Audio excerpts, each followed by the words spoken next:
You only need one type of graphic organizer and you'll be set for the year, right? Not exactly. There are a lot of different graphic organizers out there, and there are lots of different types of writing too. We need to know which one goes with which type.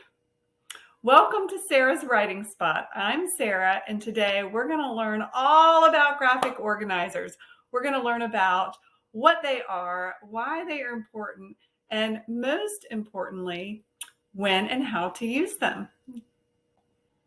First of all, what is a graphic organizer? If you're new to teaching writing, you may have heard the word before, but didn't really know what it meant. So let's take a look at some examples. So a graphic organizer can look lots of different ways, but it's simply just a visual way to organize ideas before you do the real writing. In a graphic organizer, you don't have complete sentences. It's usually keywords, phrases, or chunks of information, and you're organizing it around a main idea. Now, some teachers who start teaching writing might make the mistake in the beginning and try to use just one type of organizer for all types of writing. But that's not the case. There's lots of different types of organizers out there, and it's important to know which one to use and when. So why use a graphic organizer? Is it really necessary? Do we really have to take that extra step to write some ideas? Can't you just dive in and start writing? Well, you can in some cases. If you're just journal writing for fun, there's no problem with that. But if it's a piece you really care about and you plan to publish and share with others, and you want it to be your best work, you're going to need to use a graphic organizer. Here's an example of what might happen if you don't. So, happy student using a graphic organizer? Not so happy student without one. And that's exactly how your students will feel. They're going to feel frustrated. They're going to get writer's block. They aren't going to know where to start or what to write. Graphic organizers are like magic. Once you get those ideas down and organized, kids really do find writing a lot easier.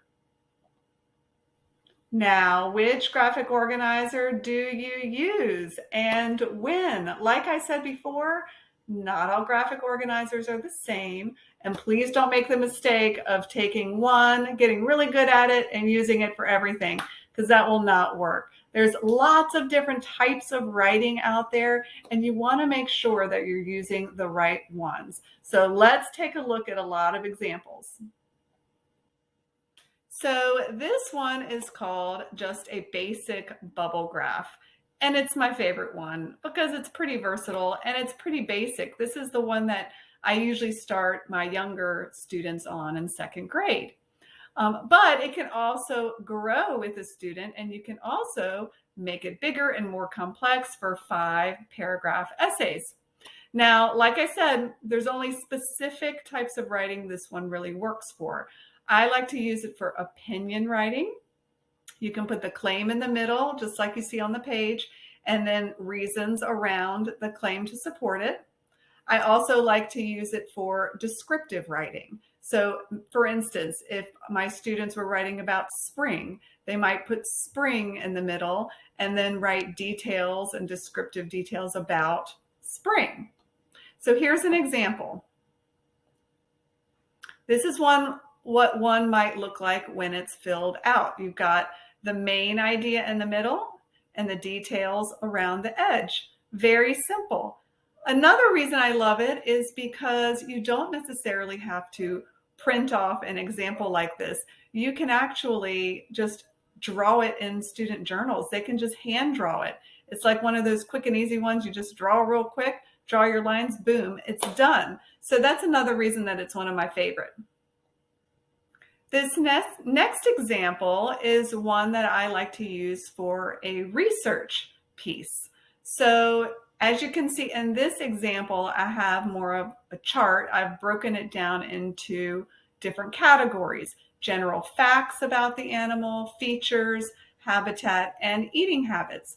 This way, when the student goes out to do research, they're really directed in the categories that they want to find facts for. And then when it's time to do writing, they can group all of those facts together. This one could be used for just a simple paragraph, or this one could be used for a more complex 5-paragraph essay. And here is an example of what it might look like when it's filled out. My next example is for a biography. Now, for a biography, this is what a graphic organizer might look like. In the middle would be a spot for a picture of the person that you're researching. You might have information about their life on the left side, when they were born, died, where they were born, why they're important. You might have some interesting facts over on the right side. And if you want to see an example of what that looks like, here is what that might look like once it's complete. For personal narratives, this one has really been the trickiest one for me. I've tried a couple of different things. So this is the most basic one, maybe for like your second and third grader. And it's very basic. You're kind of helping students organize that story from beginning to end with words like first, next, after that, then, and finally. Now, sometimes I've found that it works for some kids, but then sometimes students are forgetting to put things in there like some dialogue or some feelings in their story. And so I created this example. And in this example, in each section, I've broken it down into do, feel, say. And so in each section, I'm encouraging students to tell me at that part of the story, maybe what was said, what was the person feeling. Also in the beginning, I have written out characters and setting at the very beginning, because any good story, you want to start right away with where you are and who is in the story. But those sometimes don't always work for every student. Like I said, I really think narrative writing can sometimes be the trickiest.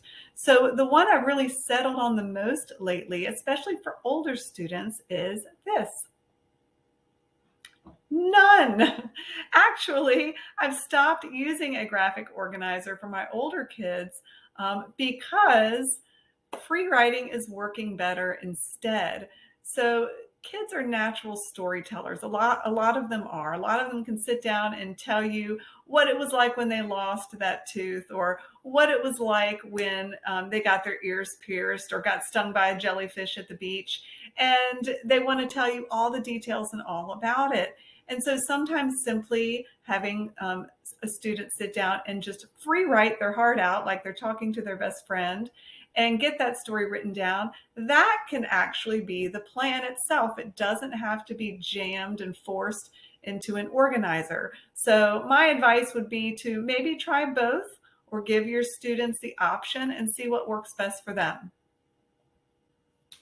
And lastly, we have fantasy writing. So fantasy, like a personal narrative, is a story. Now, it hasn't happened to you, so the ideas aren't so fresh in your mind as a personal narrative is, where you visually can see what happened and know who's in your story, all of that. But the fantasy, you're making it up all from scratch on your own. So you need a little help. You need a plan. So I use 2 different types of plans depending on what we're working on. So one might be identifying the character setting, and then you've got beginning, middle, and end. The other one here is the character setting, problem, solution. Something I also do with my students is we do character sketches in our journal, and I'll have them, I usually pick 2 characters, usually like a good character and then the villain. And we take a page for each character and we draw the character and we write characteristics about what that character's like on the inside. Are they brave? Are they greedy? Are they, do they have special powers? And then we've got their external characteristics. What do they look like on the outside? And so we plan out what our characters look like and what they're like as people. You can also do the same thing for setting. Draw the setting, write some important words around that picture. So a lot of the planning for fantasy ends up being drawing in this case. So as you can see, there are lots of different types of graphic organizers out there, and they're all not meant to be used in the same situation. It's important to know when to use them. Now, all the examples that you saw today are ones that you can find in my Teachers Pay Teachers store. So if you don't want to have to make one yourself and you'd like to use one of those that you just saw, head on over to Sarah's Writing Spot at Teachers Pay Teachers. If you liked this video and found it useful, I would love if you could give it a thumbs up and even share it with a friend. All right, I hope you have a wonderful day today. And of course, happy writing.